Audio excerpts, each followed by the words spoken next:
Hi Virgo, welcome po sa Encourage 888. Ang reading na ito ay para sa entertainment at personal na reflection lamang, so gamitin lamang yung mga mensaheng tutugma sa iyong situation. Ngayon, titingnan natin kung ano yung kailangan mong malaman sa love life mo, sa career and finance mo. Okay? Start na tayo. Give me the message for Virgo. Ano ba yung kailangan mong malaman sa finance mo, sa love life mo, and career mo?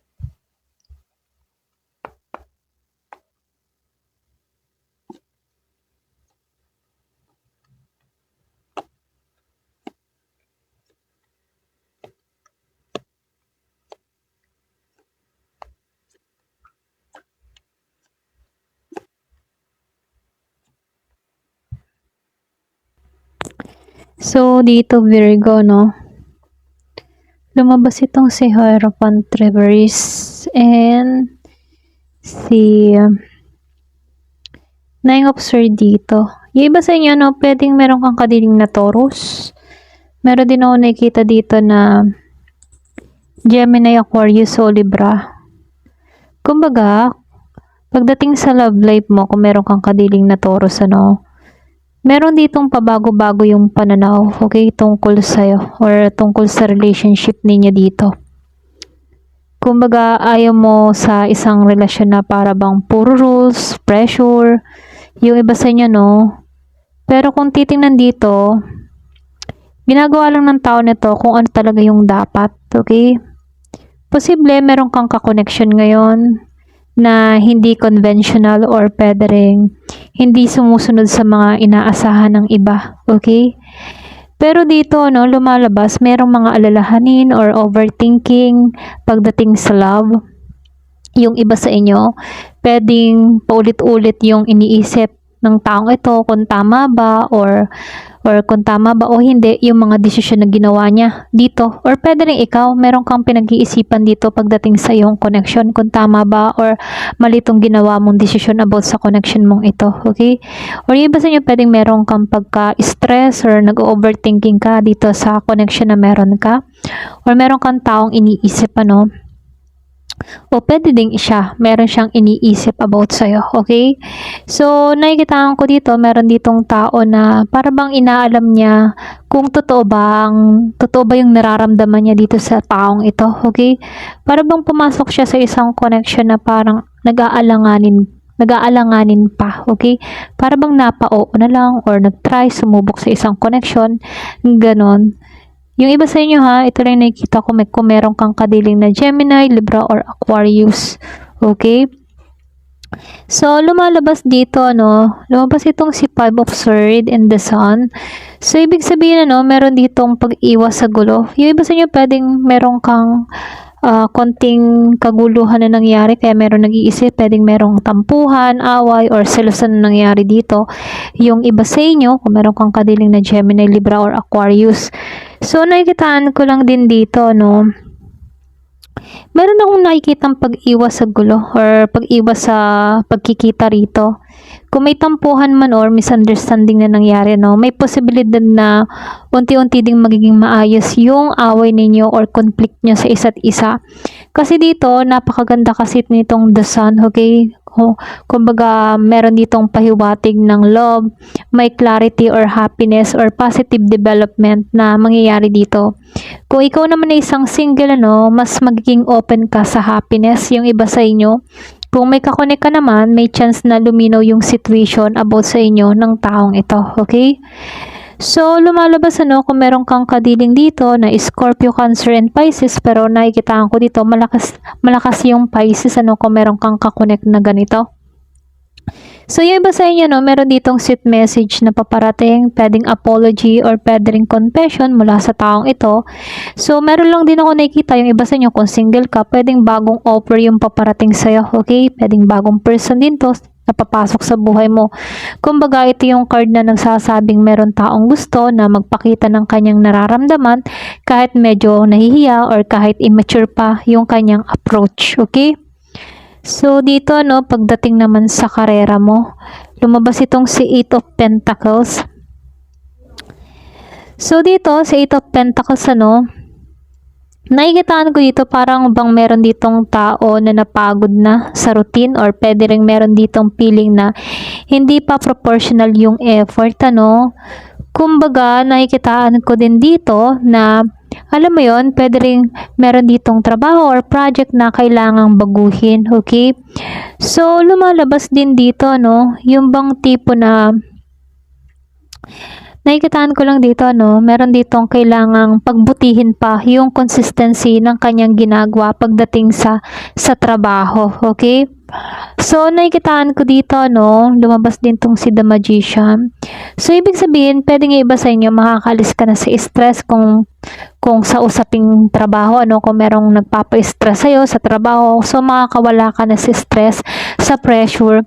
Yung problemang matagal mong iniisip, ano, hindi na kasing bigat tulad ng dati, okay? So, lumalabas din dito sa The Magician Reverse, ano, mag-ingat yung iba sa inyo, pinag-iingat ka pagdating sa yung career. Dahil, alam mo yon, may possibility ng miscommunication, pwedeng hindi pagkakaintindihan, hindi pagkakaunawaan mula sa katrabaho mo. Kumbaga, pwedeng merong mga false promises or pwedeng meron taong hindi transparent sa'yo or hindi totoo. Okay? So, sinasabihan ka dito, huwag agad ikaw maniwala sa mga sabi-sabi. Okay? Tingnan mo muna yung actual action ng tao. Okay? For example, pwedeng meron siyang ichika-chika sa'yo. So, huwag ka agad maniwala. Tingnan mo muna ang lahat. Okay? Kumbaga, huwag ka muna maniwala sa mga sabi-sabi. Okay? So, nakikitaan ko rin dito, no, lumabas itong si Three of Swords at itong si Seven of Pentacles reverse. Yung iba sa inyo, pwede meron kang disappointments pagdating sa karera mo, okay? Pero nakikitaan ko dito, no, matatapos na tong disappointment mo. Kung may career ka dito or merong rejection, merong betrayal na nangyari sa katrabaho mo, magsisimula ka ng makabawi dito. Pwedeng group or pwede rin merong taong involved sa workplace mo, pwedeng merong hindi nagkakaintindihan, hindi nagkakaunawaan. Pero nakikitaan ko dito, matatapos na to. So, dito, no, Seven of Wands reverse, yung iba sa inyo, pwedeng pagod ka ng ipaglaban yung sarili mo, okay? So, sinasabihan ko dito, advice lang ng baraha sa'yo, hindi dapat lahat ilaban, no? Kailangan mo ding, yung mga hindi mo kailangan patunayan palagi yung sarili mo, okay? Piliin mo kung saan talaga worth it na ilagay yung energy mo, okay? So, sinasabihan ka dito, kailangan mong maging matalino, okay? So, kung kailangan iwasan yung mga taong nagbibigay ng pasakit or stress sa'yo, ito na yung time para iwasan ito, okay? Pagdating naman sa finance mo, lumabas ito, no, si Seven of Wands at itong si Four of Wands. So, lumalabas yung iba sa inyo, pwedeng napagod ka ng ipaglaban yung sarili mo, okay? Pero ganun pa man, ano, nakikitaan ko rin dito, yung iba sa inyo, maganda tong sign, itong si Four of Wands. Kumbaga, meron ditong financial stability at security. Pwedeng may magandang development, konektado sa bahay, pwedeng family, or pwedeng celebration na gagawin nyo kasi meron nung nakitang isang achievement na nagbibigay ng financial relief para sa'yo. Okay? So, dito, no, lumalabas din tong si Temperance at itong si Ten of Swords reverse. So, ito yung pinakamalaking financial advice sa'yo, no? So, kailangan mong maging balanse sa pagdating sa paghawak ng pera mo, okay? Huwag biglaang gumastos or huwag din magdesisyon dahil sa iyong emosyon, okay? So, dito, sinasabihan ka dito na unti-unti mong maayos yung budget na gagawin mo at magiging stable ka dito. Okay? So, lumalabas, ano, yung iba sa inyo, kung meron ka mga pinagdaanan sa financial mo, makaka-recover ka dito. Okay? Kung merong period na parang ambigat na or ambigat ng gumastos or may pakaramdam na paubos na yung resources mo, so, meron ditong indikasyon na makakabangon kang muli. Okay? So, dito, lumalabas din dito itong si King of Cups at itong si Seven of Cups. Kumbaga, sa King of Cups, kailangan mong maging emotionally mature dito pagdating sa paghawak ng pera. Huwag gamitin yung pera para lang na maibsan yung stress or yung mga sadness, gano'n, ano. So, maaaring may kailangan mo ditong maging matured or pwede rin meron ditong taong makakatulong sa'yo, susuportahan ka, or makakapagbigay sa'yo ng magandang advice. Pwedeng meron ditong taong papasok sa buhay mo, no? Pwedeng family or pwedeng father, brother, okay? Kumbaga, father figure, yung iba sa inyo, pwedeng mapapayuhan ka, lalo-lalo na sa paghawak ng pera, or kung meron ka namang kapartner, pwedeng ito yung makatulong sa'yo. So, nakikitaan ko dito sa 7 of Cups upright, marami ka namang option, okay? Pero sinasabihan ko dito, wag lahat pagsabay-sabayin, May mga opportunities dito, pero kailangan mong piliin kung alin ba yung realistic at alin yung mas maganda ang pangako para sa'yo, okay? So, yung iba sa inyo, pagdating sa love naman, nakikitaan ko dito yung healing at possibility. Yung iba sa inyo, pwedeng merong communication na paparating sa buhay mo. Pagdating naman sa career, makaka-recover ka, pero kailangan mo pa rin piliin kung ano yung trabaho o project na talagang worth it sa effort mo.